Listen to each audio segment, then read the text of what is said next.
पत्र की निष्पक्ष जांच करो। नाम पत्र की निष्पक्ष जांच करो।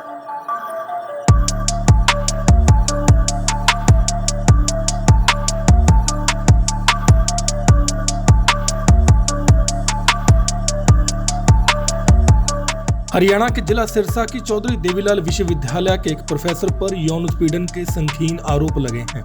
यह आरोप एक गुमनाम पत्र के जरिए छात्राओं ने लगाए हैं। गुमनाम पत्र जैसे ही वायरल हुआ तो पूरी यूनिवर्सिटी में हड़कंप मच गया।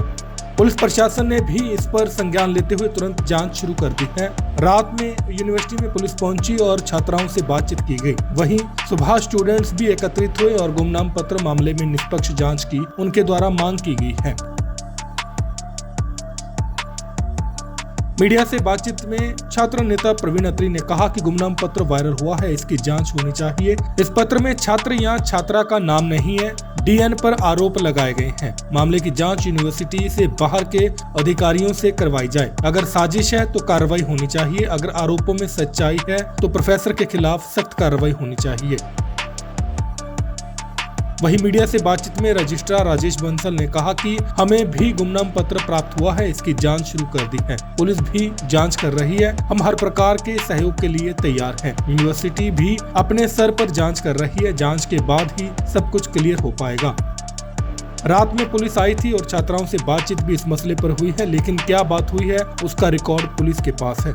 इस पूरे मसले पर राजेश बांसल रजिस्ट्रार ने क्या कुछ कहा और छात्र नेता प्रवीण अत्री ने क्या कुछ कहा, आप भी जरूर सुनें।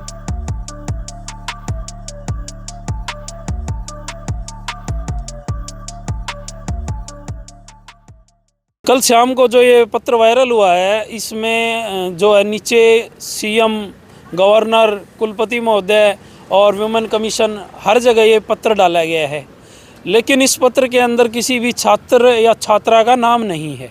तो इसे कहने का मतलब है कि गुमनाम पत्र है भाई, जिसने भी डाला है, और आरोप लगाए गए हैं डीन के ऊपर। तो हम तो यही कहते हैं कि जो भी इस मामले में दोषी है उसके खिलाफ सख्त कार्रवाई हो और इस पूरे मामले की जांच रिटायर्ड जज से और यूनिवर्सिटी के बाहर के अधिकारियों से कराई जाए। देखिए जी, आरोप तो ठीक है, उसमें लगे हुए हैं, लेकिन आरोप लगाने से कोई आरोपी नहीं होता। आरोप तो सिद्ध करना भी तो पड़ता है ना। तो ये तो कोई आपसी रंजिश भी हो सकती है, या विश्वविद्यालय के अंदर छात्र राजनीति तो चलो कोई बात नहीं, छात्रों के बीच में आपस में चलता है, लेकिन यहाँ तो प्रोफेसरों की भी राजनीति है, आपसी गुट बने हुए हैं। तो इस मामले में हम ये नहीं कह सकते कि कौन दोषी है। हम यही चाहते हैं, हमारा जो छात्र संगठन है उसकी डिमांड है कि इस मामले की बिल्कुल निष्पक्ष जांच होनी चाहिए। ऐसे एक गुमनाम चिट्ठी कल शाम को हमारे पास भी आई है, जिसमें हमारे university school of graduate studies के एक प्रोफेसर पर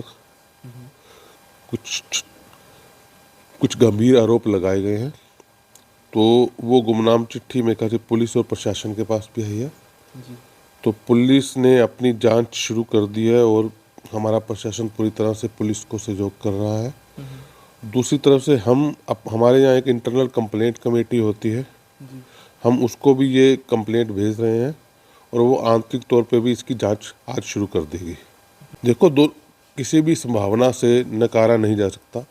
ये तो जांच के बाद ही पता चलेगा कि इस चिट्ठी की सच्चाई क्या है। तो जब तक जांच के नतीजे सामने नहीं आ जाते या कोई पुख्ता जानकारी इसके बारे में नहीं आ जाती, इस तरह का कोई कमेंट कर पाना मुश्किल है। लेकिन यही है कि जांच चल रही है और जो भी एजेंसी, विश्वविद्यालय प्रशासन पूरी तरह से जांच का सहयोगी होगा। और हमें ये मानते हैं कि जैसे भारतीय कानून है कि दोषी कोई बचना नहीं चाहिए और निर्दोष को किसी भी तरह की कोई सज़ा नहीं होनी चाहिए। इसी के साथ यही है कि जांच से जो हमारा है वो सत्य सामने आएगा और अगर किसी की शरारत है तो उसको सज़ा, अगर कोई दोषी है तो उसको सज़ा मिलनी चाहिए, अगर किसी की शरारत है तो उसको भी सज़ा मिलनी चाहिए। इस स्तर पे भी हम जांच आज शुरू कर देंगे। हमारी इंटरनल कंप्लेंट कमेटी होती है, वो जांच करेगी इसकी। नहीं, आई थी रात को पुलिस आई थी, उन्होंने कुछ लड़कियां जो हॉस्टल में रह रही हैं उनसे बातचीत की है।